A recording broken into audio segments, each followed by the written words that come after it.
இலங்கையில் போராட்டத்தை தொடர்ந்து பிரதமர் பதவியிலிருந்து மஹிந்த ராஜபக்சே விலகிய நிலையில் நாடு முழுவதும் வன்முறை அரங்கேறியிருக்கிறது.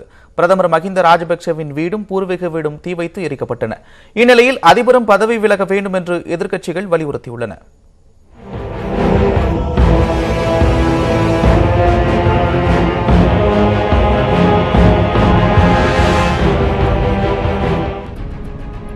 இலங்கையில் கடும் பொருளாதார நெருக்கடி ஏற்பட்டுள்ள நிலையில் அதிபர் கோத்தபய ராஜபக்ச மற்றும் பிரதமர் மஹிந்த ராஜபக்ச பதவி விலக வலியுறுத்தி நாடு தழுவிய அளவில் கடந்த ஒரு மாதமாக போராட்டம் நடைபெற்று வருகிறது.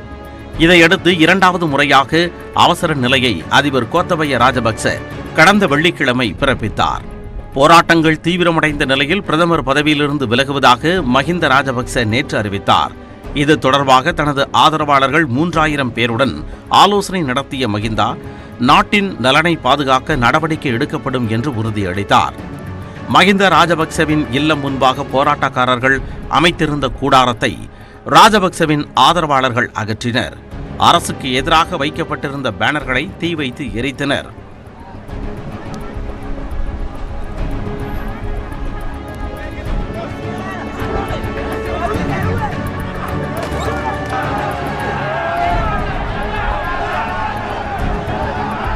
அதிபருக்கு எதிர்ப்பு தெரிவித்து போராடுவதற்காக அமைக்கப்பட்டிருந்த கூடாரங்களையும் அழைத்தனர். வன்முறை தீவிரமடைந்ததால் போலீசார் கண்ணீர் புகையுண்டுகளை வீசியும் தண்ணீரை பீச்சி அடித்தும் நிலைமையை கட்டுப்படுத்த முயற்சி மேற்கொண்டனர்.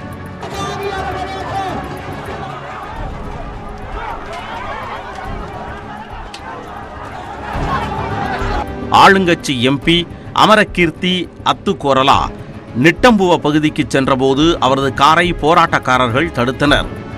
இதனைத் தொடர்ந்து அவர் துப்பாக்கிச்சூடு நடத்தியதில் 2 பேர் உயிரிழந்தனர். அங்கிருந்து தப்பிச் செல்ல முயன்ற எம்பி கொல்லப்பட்டார். வன்முறை காரணமாக நாடு முழுவதும் ஊரடங்கை அதிபர் கோத்தபய ராஜபக்ச பிறப்பித்தார். எனினும் அம்பாந்தோட்டையில் உள்ள ராஜபக்சக்களின் பூர்வீக வீட்டை போராட்டக்காரர்கள் தீ வைத்து கொளுத்தினர். இதில் ஒட்டுமொத்த வீடும் தீக்கிரையானது.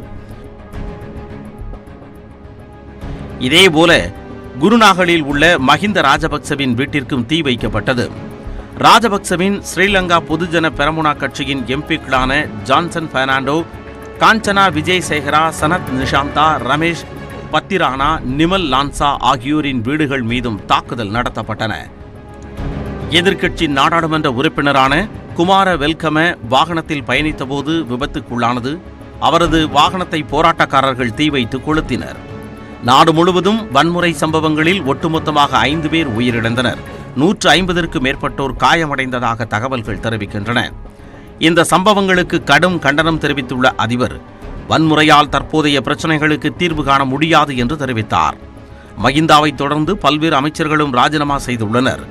இந்த சூழலில் ஊரடங்கை நாளை காலை வரை நீட்டித்து அதிபர் உத்தரவிட்டுள்ளார். நாடு முழுவதும் மறு உத்தரவு வரும் வரை மதுபான கடைகளை மூட உத்தரவிடப்பட்டுள்ளது. இந்நிலையில் மஹிந்த ராஜபக்சவின் ராஜினாமா போதுமானதாக இருக்காது என்று முன்னாள் பிரதமர் ரணில் விக்ரமசிங்கே தெரிவித்துள்ளார். ஒட்டுமொத்த அரசும் முழுமையாக ராஜினாமா செய்ய வேண்டும் என்று அவர் கோரிக்கை விடுத்தார். மேலும் எதிர்க்கட்சித் தலைவர் சஜித் பிரேமதேசா வெளியிட்ட அறிக்கையில் நாட்டின் தற்போதைய சூழலுக்கு அதிபர் கோத்தபய ராஜபக்சவும் மஹிந்த ராஜபக்சவும் தான் காரணம் என்று குற்றம் சாட்டினார். எனவே அதிபரும் பதவி விலக வேண்டும் என்று அவர் வலியுறுத்தினார். இந்நிலையில் மஹிந்த ராஜபக்சவின் ராஜினாமா ஏற்றுக்கொள்ளப்பட்டதாக அதிபர் மாளிகை அறிவித்துள்ளது. தமிழகத்தில் 11ஆம் வகுப்பு பொதுத் தேர்வு இன்று தொடங்குகிறது. கொரோனா பரவல் காரணமாக பள்ளி பொதுத் தேர்வுகளுக்கான பாடங்கள் குறைக்கப்பட்டுள்ளன. அதன்படி குறைக்கப்பட்ட பாடங்களில் இருந்து மட்டுமே கேள்விகள் கேட்கப்படும் என்று பள்ளிக் கல்வித்துறை தெரிவித்திருந்தது. இந்த சூழலில் 10 மற்றும் 12ஆம் வகுப்பு பொதுத் தேர்வுகள் கடந்த வாரம் தொடங்கிய நிலையில் 11ஆம் வகுப்பு பொதுத் தேர்வு இன்று தொடங்கி வரும் 31ஆம் தேதி வரை நடைபெறவுள்ளது. 11ஆம் வகுப்பு பொதுத் தேர்வு 3119 மையங்களில் நடைபெறவுள்ளது. இத்தேர்வை 8,83,882 பேர் எழுதுகின்றனர். இதில் மாணவர்கள் 4,33,684 பேரும், மாணவிகள் 4,50,198 பேரும் பொதுத் தேர்வை எழுதுகின்றனர்.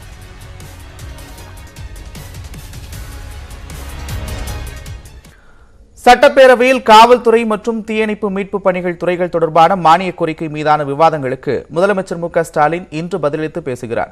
அப்போது புதிய அறிவிப்புகளை அவர் வெளியிடுவார் என எதிர்பார்க்கப்படுகிறது. தமிழக சட்டப்பேரவையில் காவல்துறை, தீயணைப்பு மற்றும் மீட்புப் பணிகள் துறை மானிய கோரிக்கை மீதான விவாதம் நேற்று தொடங்கியது. அப்போது பேசிய எதிர்க்கட்சித் தலைவர் எடப்பாடி பழனிசாமி சட்டம் ஒழுங்கு குறித்து பல்வேறு கேள்விகளை எழுப்பினார். அதற்கு பதிலளித்து பேசிய முதலமைச்சர் மு.க.ஸ்டாலின் எதிர்க்கட்சித் தலைவரின் கேள்விகளுக்கு செவ்வாயன்று பதிலுரையில் விரிவாக பதிலளிப்பதாகவும், சென்னை மயிலாப்பூர் இரட்டை கொலை தொடர்பாக மட்டும் விளக்கமளிக்க விரும்புகிறேன் என்றார். அமெரிக்காவில் இருந்து திரும்பிய ஸ்ரீகாந்த், அனுராதா தம்பதி காணாமல் போன அன்று மதியம் 1 மணி அளவில் புகார் பெறப்பட்டதாகவும், தொழில்நுட்ப உதவியோடு ஸ்ரீகாந்திற்கு சொந்தமான காரில் அவரது ஓட்டுநர் ஆந்திரா செல்வது கண்டறியப்பட்டு அண்டை மாநிலத்தில் தப்பிச் சென்ற கொலையாளிகளை 6 மணி நேரத்திற்குள் கண்டுபிடித்து கைது செய்த சென்னை மாநகர காவல்துறைக்கும் தனிப்படை போலீசாருக்கும் பாராட்டுக்களை தெரிவிப்பதாக முதலமைச்சர் கூறினார். இது முழுக்க ஆதாய கொலை என்பது முதற்கட்ட விசாரணையில் தெரியவந்த போதும் முழு விசாரணை நடைபெற்று வருவதாக தெரிவித்தார். தமிழகத்தில் போதைப் பொருட்களின் பயன்பாடு அதிகரித்து பள்ளி கல்லூரிகள் அருகிலேயே சர்வசாதாரணமாக விற்பனை நடைபெறுவதாக இபிஎஸ் குற்றம் சாட்டினார். அதற்கு பதிலளித்த முதலமைச்சர் குட்கா, கஞ்சா பற்றி பேச அதிமுகவுக்கு தார்மீக உரிமையில்லை என்றும், போதைப் பொருட்கள் பயன்பாடு தொடர்பாக வாட்ஸ்அப்பில் வருவதை கூறாமல் ஆதாரத்துடன் பேசினால் உரிய நடவடிக்கை எடுக்கப்படும் எனவும் தெரிவித்தார். மேலும் லாக்கப்பில் மரணமடைந்த விக்னேஷ் வழக்கை சிபிஐ விசாரணைக்கு மாற்ற வேண்டும் என எடப்பாடி பழனிசாமி கோரிக்கை விடுத்தார். அதற்கு பதிலளித்து பேசிய முதலமைச்சர் சிபிசிஐடி விசாரணை முடிவின்படி அரசு தகுந்த நடவடிக்கை எடுக்கும் என்றார். இந்த அரசு விக்னேஷ், தங்கமணி வழக்குகளில் குற்றவாளிகளை காப்பாற்றாது எனவும் கூறினார். அதிமுக ஆட்சியில் நடைபெற்ற லாக்அப் மரண வழக்குகளில் எத்தனை சிபிஐ விசாரணைக்கு உத்தரவிடப்பட்டது என்றும் கேள்வி எழுப்பினார். இந்நிலையில் அதிமுக ஆட்சியில் சீன அதிபரே வந்து செல்லும் வகையில் தமிழ்நாட்டில் சட்டம் ஒழுங்கு சிறப்பாக இருந்தது என்று இபிஎஸ் கூறினார். அதற்கு பதிலளித்த அவை முன்னவரும் நீர்வளத்துறை அமைச்சருமான துரைமுருகன், அதிமுக ஆட்சியில் அத்திவரதருக்கு பாதுகாப்பு தந்ததை பாராட்டுகிறேன் என்றார். ஆனால் அதிமுக ஆட்சியில் அதே போலீசார் கும்பகோணம் மகாமகத்தின் போது கோட்டை விட்டது ஏன் என கேள்வி எழுப்பினார். இந்த சூழலில் காவல்துறை மற்றும் தீயணைப்பு மீட்புப் பணிகள் துறை மானிய கோரிக்கை மீதான விவாதங்களுக்கு முதலமைச்சர் மு.க.ஸ்டாலின் இன்று விரிவாக பதிலளிக்கிறார். அத்துடன் காவல்துறை மற்றும் தீயணைப்பு மீட்புப் பணிகள் துறை தொடர்பாக பல்வேறு புதிய அறிவிப்புகளை வெளியிடுவார் எனவும் எதிர்பார்க்கப்படுகிறது. இந்திய பருத்தி கழகம் மூலம் பஞ்சாலைகளுக்கு நேரடியாக பருத்தியை விநியோகிப்பது குறித்து மத்திய அரசு ஆய்வு செய்யும் என மத்திய நிதியமைச்சர் நிர்மலா சீதாராமன் உறுதியளித்துள்ளார். கோவையில் உள்ள தனியார் நட்சத்திர ஹோட்டலில் மத்திய நிதியமைச்சர் நிர்மலா சீதாராமனுக்கு அனைத்து ஜவுளி தொழில் கூட்டமைப்பு சார்பில் பாராட்டு விழா நடத்தப்பட்டது. அதில் கலந்து கொண்டு பேசிய நிர்மலா சீதாராமன், தொழில் தொடர்பான ஒவ்வொரு நடவடிக்கைகளையும் ஆழ்ந்த பரிசீலனைக்கு பிறகே செய்து வருவதாக தெரிவித்தார். தமிழகத்தில் நிலவும் பருத்தி பற்றாக்குறை குறித்து நன்கு அறிந்துள்ளதாக தெரிவித்த அவர், பிரச்சனைகளுக்கான தீர்வையும் எடுத்துரைத்தால் அதை மத்திய அரசிடம் கலந்து பேச முடியும் என்றார். கோரிக்கைகளை நிறைவேற்ற உரிய கால அவகாசம் வழங்க வேண்டும் என்றும் நிர்மலா சீதாராமன் கேட்டுக்கொண்டார். அசானி புயல் காரணமாக சென்னை மற்றும் புறநகர் பகுதிகளில் லேசான மழை பெய்தது. தீவிர புயலாக மாறிய அசானி காக்கிநாடாவிலிருந்து தென்கிழக்கில் 330 கிலோமீட்டர் தொலைவில் வங்கக்கடலில் நிலை கொண்டுள்ளது. இதன் காரணமாக சென்னையில் நள்ளிரவு முதல் லேசான மழை பெய்து வருகிறது. நகர்ப்பகுதிகளில் புரசைவாக்கம், எழும்பூர், வேப்பேரி, பெரியமேடு, நுங்கம்பாக்கம், கிண்டி உள்ளிட்ட பல இடங்களில் மழை பெய்துள்ளது. இதேபோன்று புறநகர் பகுதிகளான அண்ணா நகர், முகப்பேர், அயப்பாக்கம், ஆவடி, திருமுல்லைவாயில், பட்டாபிராம், திருமிழிசை உள்ளிட்ட பகுதிகளிலும் சாரல் மழை பெய்தது. கடந்த சில நாட்களாக அக்னி வெயில் கொளுத்தி வந்த நிலையில் நேற்றிரவு பெய்த மிதமான மழை காரணமாக மக்கள் மகிழ்ச்சி அடைந்துள்ளனர்.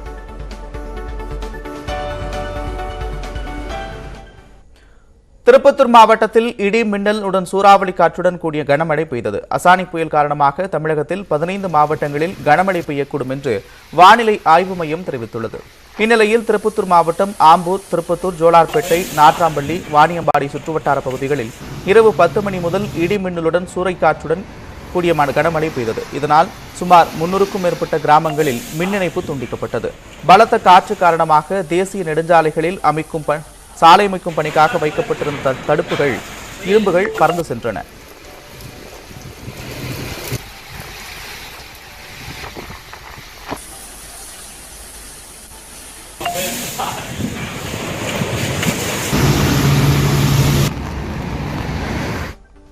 தமிழகத்தின் உச்சபட்ச மின் தேவையை பூர்த்தி செய்தது மட்டுமின்றி மின்சார உற்பத்தியை அதிகரித்து வெளி மாநிலங்களுக்கும் விற்கப்படுவதாக மின்சாரத்துறை அமைச்சர் செந்தில் பாலாஜி தெரிவித்துள்ளார். கோடை காலத்தில் மின்சாரம் விநியோகிப்பது தொடர்பாக சென்னை அண்ணா சாலையில் உள்ள மின் பகிர்மான தலைமை அலுவலகத்தில் ஆய்வுக் கூட்டம் நடைபெற்றது. இதில் கலந்து கொண்ட மின்சாரத்துறை அமைச்சர் செந்தில் பாலாஜி பின்னர் செய்தியாளர்களை சந்தித்தார். அப்போது 2019ஆம் ஆண்டுடன் ஒப்பிடும்போது கடந்த 17 நாட்களில் தமிழகத்தின் உச்சபட்ச அளவான 16,000 மெகாவாட்டிற்கும் அதிகமாக மின்சாரம் விநியோகிக்கப்பட்டுள்ளதாக தெரிவித்தார். மே மாதம் மட்டும் சுமார் 6 லட்சம் யூனிட் மின்சாரத்தை ஒரு யூனிட் 12 ரூபாய் அளவுக்கு வெளி மாநிலங்களுக்கு விற்பனை செய்துள்ளதாக கூறிய அவர், தமிழகத்தில் தற்போது 37% அளவிற்கு மின் உற்பத்தி அதிகரித்துள்ளதாக கூறினார்.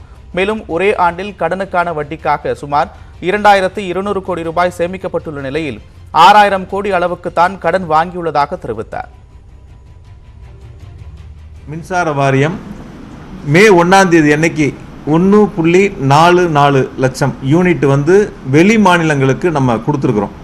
8ஆம் தேதி நேற்று பார்த்தீங்கன்னா 8/5/2022 அன்னைக்கு 4.50 லட்சம் அதாவது 4.5 லட்சம் யூனிட் வேறு மாநிலங்களுக்கு 12 ரூபாய் அளவிற்கு நாம் வேறு மாநிலங்களுக்கு விற்பனை செஞ்சுருக்கிறோம். ஆக நம்முடைய தமிழகத்தை பொறுத்தவரை நமக்கு தேவையான அளவிற்கு சீரான மின் உற்பத்திகள் செய்யப்பட்டு மின் விநியோகம் நடைபெற்று கொண்டிருக்கின்றன. மின்சார விநியோகம் குறித்து தமிழக பாஜக தலைவர் அண்ணாமலை விவரமறியாமல் கருத்து தெரிவிப்பதாக கூறிய செந்தில் பாலாஜி, குஜராத், கர்நாடக மாநிலங்களில் தொழிற்சாலைகளுக்கு மின்வெட்டு அறிவிக்கப்பட்டுள்ளது ஏன் என கேள்வி எழுப்பினார். மேலும் அடுத்த 5 ஆண்டுகளில் 6200 மெகாவாட் அளவிற்கு சூரிய மின் உற்பத்தி செய்யப்படும் எனவும் மின்சார உற்பத்தியை அதிகப்படுத்துவதற்கான கட்டமைப்பை வலுப்படுத்தி வருவதாகவும் செந்தில் பாலாஜி தெரிவித்தார். மாநில தலைவராக இருக்கக்கூடியவங்க சரி தமிழகத்தில் இப்படி ஒரு சூழல் இருந்தால் கூட குஜராத்தில் எதனால் மின்வெட்டு அறிவிக்கப்பட்டது? அப்போ அங்கே நிலக்கரி இல்லையா, இல்லை உற்பத்தியில் எதுவும் சுணக்கமா, என்ன காரணங்களால் அறிவிக்கப்பட்டது? அதே போல் கர்நாடகா, இன்னும் நிறைய மாநிலங்கள் இருக்குது. நிறையா மாநிலங்களில் மின்வெட்டுகள் அறிவிக்கப்பட்டிருக்கு. தமிழ்நாடு மட்டும்தான் மிக சிறப்பான முன்னெச்சரிக்கை நடவடிக்கையின் காரணமாக முதலமைச்சர்கள் காட்டிய வழிகாட்டுதலின்படி மிக சீரான மின் விநியோகம் இப்பொழுது வழங்கப்பட்டு வருகிறது. காங்கிரஸ் கட்சிக்கு புத்துயிரூட்ட தலைவர்கள் முழு ஒத்துழைப்பு அளிக்க வேண்டும் என்று அக்கட்சியின் தலைவர் சோனியா காந்தி வலியுறுத்தியுள்ளார்.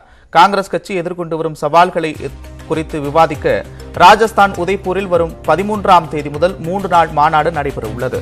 இந்நிலையில் காங்கிரஸ் காரிய கமிட்டி கூட்டம் டெல்லியில் உள்ள அக்கட்சியின் தலைமை அலுவலகத்தில் சோனியா காந்தி தலைமையில் நடைபெற்றது.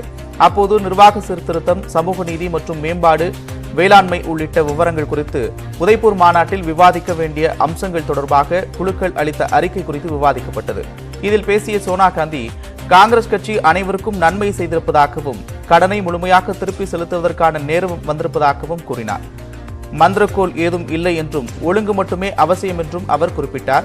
உதய்பூர் மாநாடு வெறும் சடங்காக இருந்துவிடக் கூடாது என்றும் கொள்கை ரீதியான மற்றும் தேர்தல் சவால்களை எதிர்கொள்வதற்கான நிர்வாக கட்டமைப்பை மாற்றியமைக்கும் வகையில் அமைய வேண்டும் என்றும் அவர் கேட்டுக்கொண்டார். கட்சிக்குள் குறை கூறுவது அவசியம் என்றாலும் அது தன்னம்பிக்கையை சீர்குலைத்துவிடக் கூடாது என்றும் அவர் கூறினார். மேலும் காங்கிரசுக்கு புத்துயிரூட்ட, ஒற்றுமையை உறுதிப்படுத்த தலைவர்கள் ஒத்துழைப்பு அளிக்க வேண்டும் என்றும் சோனியா காந்தி கேட்டுக்கொண்டார். இந்நிலையில் நிர்வாக சீர்திருத்தம் குறித்து குழு அளித்த அறிக்கையில் ஒரு குடும்பத்தில் ஒருவருக்கு மட்டுமே பதவி வழங்க வேண்டும் என்று கேட்டுக் கொள்ளப்பட்டுள்ளது. இதேபோல காங்கிரஸ் நிர்வாகிகளுக்கு பதவிக்காலத்தை நிர்ணயிக்க வேண்டும் எனவும் கட்சியின் குழுக்களில் தாழ்த்தப்பட்டோர், பழங்குடியினர், சிறுபான்மையினர், பிற பிற்படுத்தப்பட்டோர் மற்றும் பெண்களுக்கு 50% இடஒதுக்கீடு வழங்க வேண்டும் என்றும் அறிவுறுத்தப்பட்டுள்ளது. உள்ளாட்சி தேர்தலில் கட்டாயம் போட்டியிட வேண்டும் என்றும் பரிந்துரை செய்யப்பட்டுள்ளதாக தகவல்கள் தெரிவிக்கின்றன.